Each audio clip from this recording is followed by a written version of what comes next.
இந்த விழா யாருக்காக இந்த சமயத்தில் நடக்குதுன்னா ஒரு புத்தக வெளியீட்டு விழா. கரெக்டா இல்லையா? பொதுவாகவே புத்தக வெளியீட்டு விழா அப்படின்னாலே எல்லாரும் அங்கங்க உட்கார்ந்து அந்த வெளியிட போற புத்தகம் ஒரு பிரதி சுத்தி சுத்தி வரும், பிரிச்சு பிரிச்சு படிச்சுட்டே இருப்போம். ஆனா இந்த புத்தகத்தை பார்வை உள்ளவர்களால் படிக்க முடியாது. அங்கதான் மாட்டோம் எல்லாரும். இது யாருக்கான சிறப்பு புத்தகம்னா அகப்பார்வை கொண்டவர்களுக்கு மட்டும்தான்.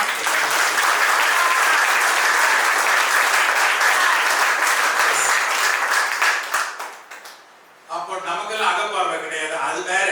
அந்த அகப்பார்வை இவங்க பிறக்கும் போதே இந்த சிறப்பு அகப்பார்வை பெற்றவர்கள்னா பொதுவாகவே எல்லாமே 6 அல்லது 7 தான் அடங்கும் கணக்குல.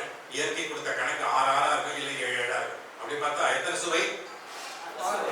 பேசுங்களேன்.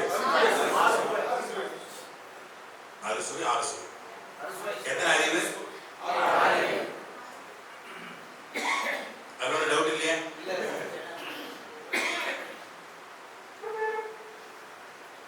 இதுவும் 6 புள்ளிகள் ஆரம்பிக்கும்.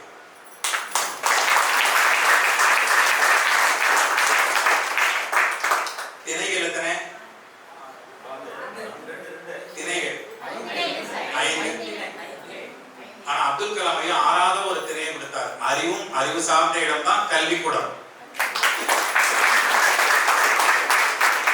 கலாம் ஐயா கொடுத்திருக்கார். அப்படி பார்க்கும்போது நாமெல்லாம் இன்னைக்குதான் டச் போன் யூஸ் பண்றோம். ஆனா அகப்பார்வை உள்ளவர்கள் ஆரம்பத்திலே டச் போன் யூஸ் பண்ணிட்டாங்க, டச்சிலே வாழ்ந்தாங்க.